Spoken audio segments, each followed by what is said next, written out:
العافية حبيبي. الله يعطيك العافية حبيبي. كنت تعرفنا بحضرتك؟ المحامي سعيد النفار من خان يونس.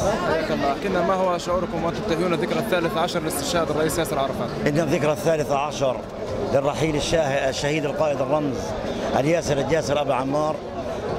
هذه الجموع التي أتت لغزة هاشم بالملايين توصل رسالتها لها رسالتين. الرسالة الأولى إلى المحافل الدولية وإلى المجتمع الأوروبي، آن الأوان لانتهاء الاحتلال البغيض على قطاعنا الحبيب، على قطاع غزة وعلى فلسطين أجمعين.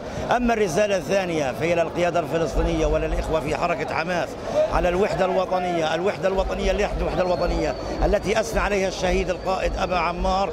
كان يثبت على الثوابت الوطنية وإنها نصبر حتى النصر بإذن الله تعالى.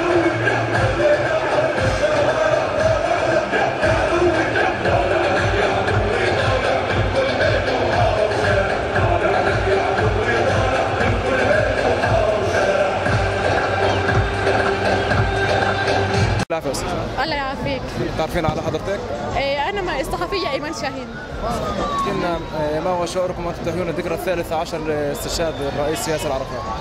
الله يرحمه، بصراحة شعور كثير رائع، يعني أجواء فرحة لكل الشعب الفلسطيني، ومع إحياء ذكرى أبو عمار تم إنهاء الانقسام، تم توحيد الشعب.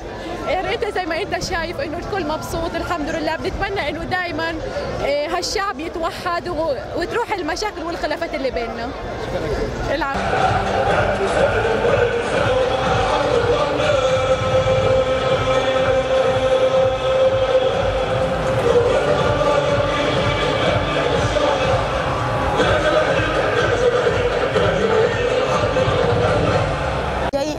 جايين نحيي الذكرى تبعت ياسر عرفات من تبعت إلى 13 سنة من تاريخ 11/11/2004.